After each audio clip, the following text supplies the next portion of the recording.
for a chilly Saturday morning. I don't know whether you can see me or not, but out on my own today. No one's riding. It's Father's Day tomorrow, so even I'm not riding Father's Day. I'm going to do about 60 k's. Warm up, I hope. Oh man, as soon as I get down the end of the road here, it normally starts to warm up. It's always cold around my way, always a bit chilly. Kookaburra's waking up. Hear that? There you go, the kookaburras on their way. So yeah, it should be a good ride. Should be a nice steady ride. I get a bit of footage. See if I can hook onto a few groups. Normally there's a fair few groups floating around about this time. So what is it, about 5:15 in the morning? And see if I can get a nice steady ride. Just try and sit on a nice pace the whole way. So let's get into it.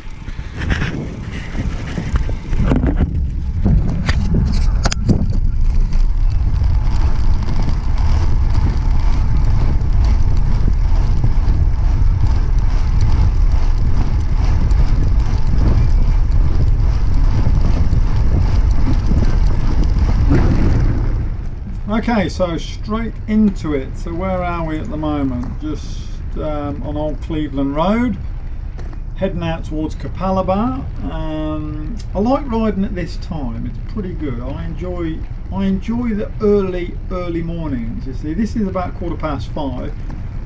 If I could get up, I'd be quite happy to leave at about 4:30. I just like riding in the dark. I love getting out on the mountain bike sometimes and doing a night ride. Night rides are great fun. I really enjoy them.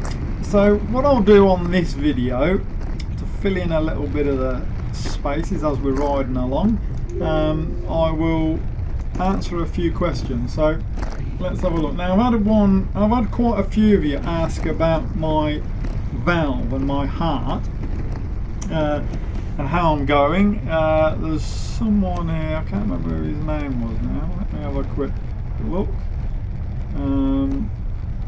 Supro was asking me. Now his wife has just gone in for a valve replacement and is a bit concerned about it. It's been about 2.5 weeks.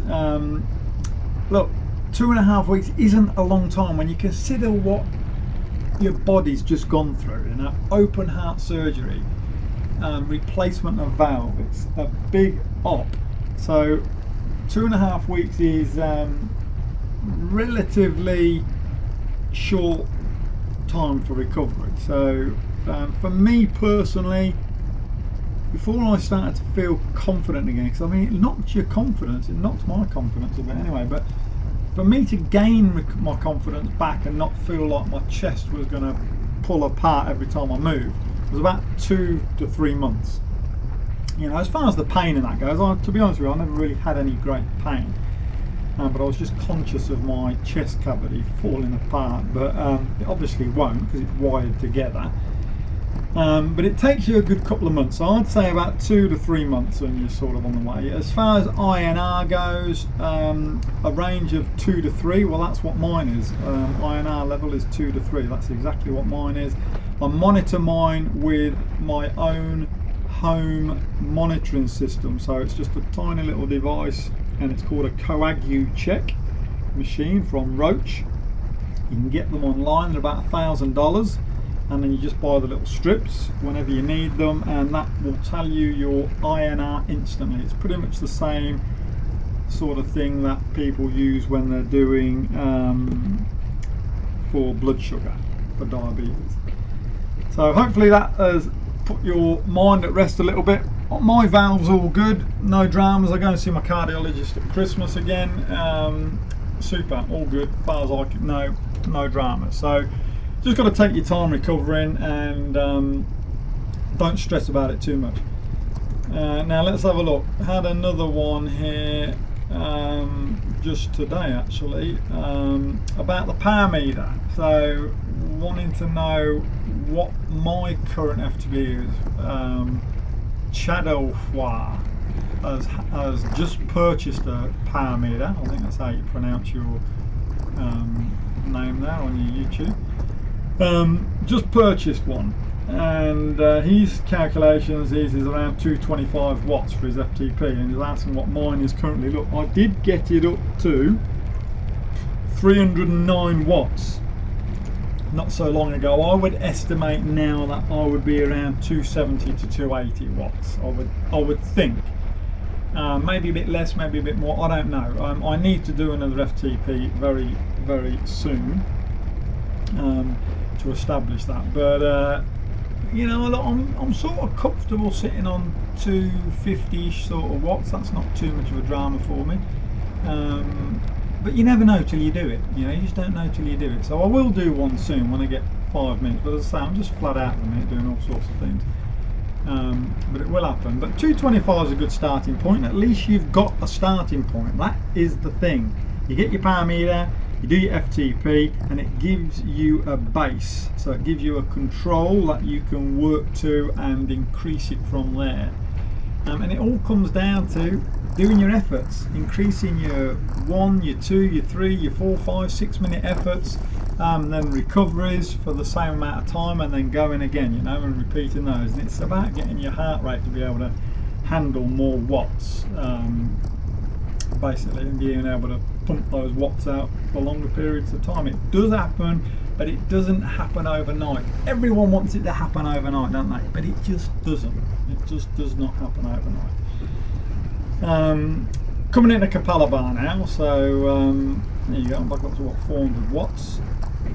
Pretty groovy. I like pushing out that sort. I like the 350 watts. I like that. I like getting up there. You know, I like to push myself a bit. When I'm getting up to over 300s, especially up to 4s, that's starting to hurt. I've got to admit that's starting to hurt. Because don't forget, although my FTP before was 309. Now this ride was a bit over 2 hours, 2 hours 5 minutes or something. It was 63 Ks. Because my FTP is 309 doesn't mean I can ride at 309 watts for the whole 2 hours.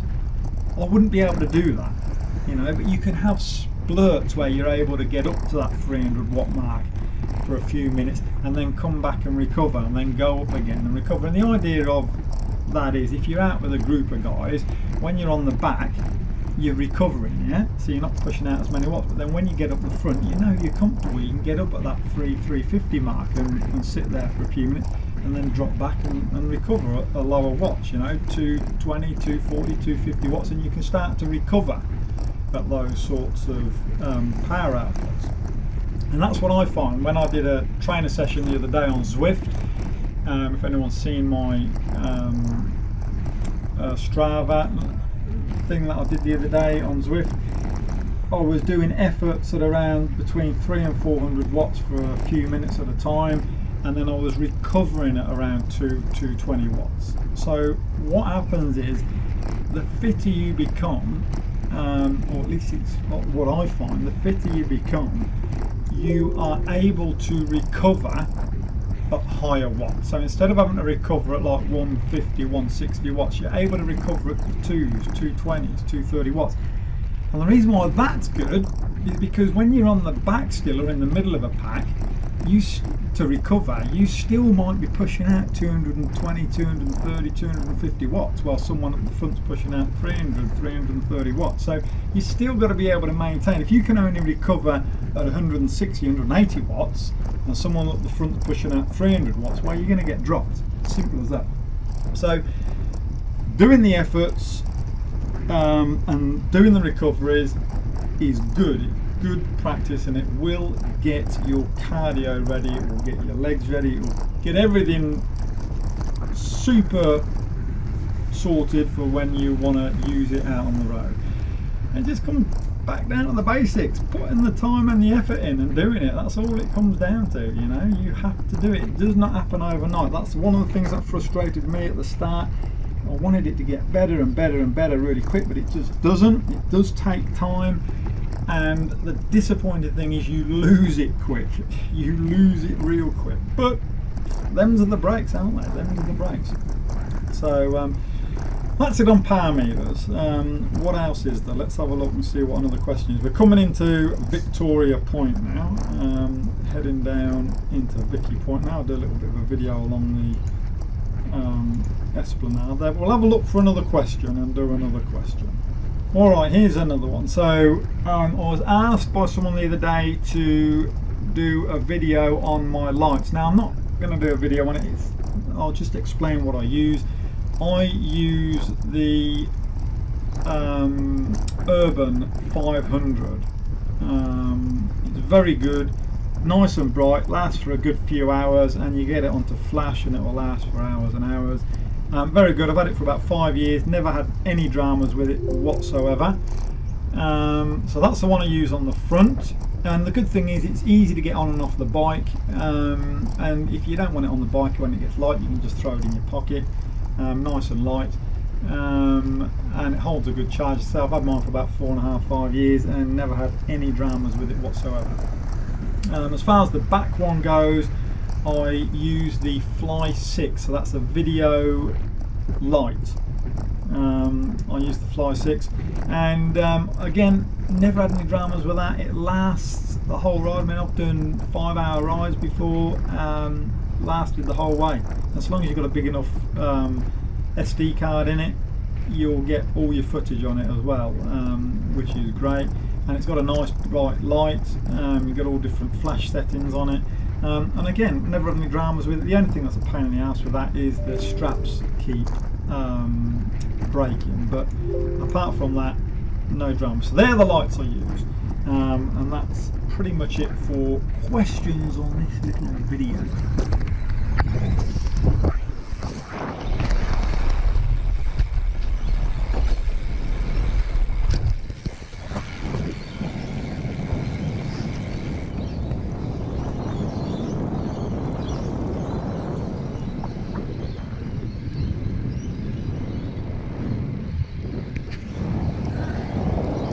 Vicky Point. I've got time to hang around. Got to keep this pace going. Off we go again.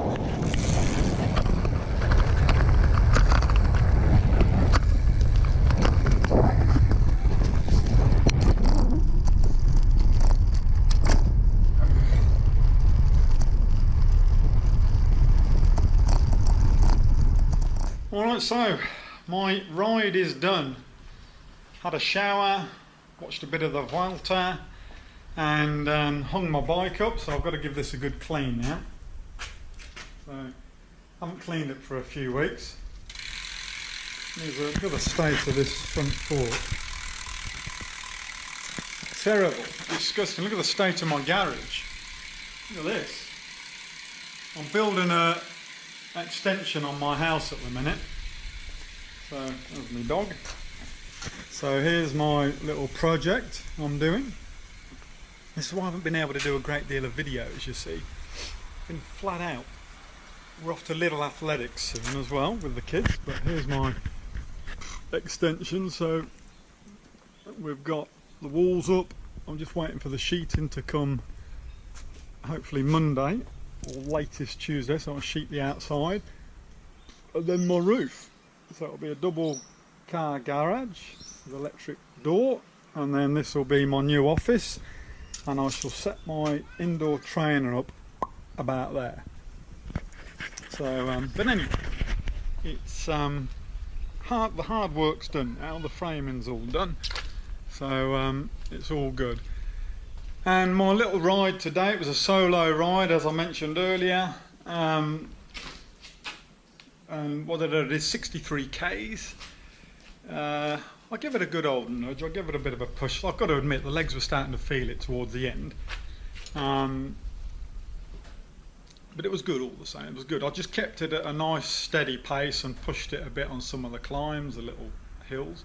Nothing major, there's no major great climbs. I think there's only about 400 metres elevation altogether, so it wasn't anything drastic, but it was good. It was a nice steady ride, but I've got to admit I'm nowhere near as fit as I was maybe 6 months ago. So I've got a little bit of training to do before my ride up to down to the Gold Coast. But anyway, that is it for today. I've got to somehow clean this up. Look at that. Ooh, bits and pieces everywhere. So I've got to somehow clean all this up. The kids are out in the tent. Look, we've set the tent up in the backyard. Have a look at this. They're sleeping in the tent tonight. How long they'll last, I don't know. I give them till about 9 o'clock and I reckon they'll be back in the house. So they're all sleeping in there. And the kids next door are coming over for a sleepover as well, apparently. But anyway, good luck to them.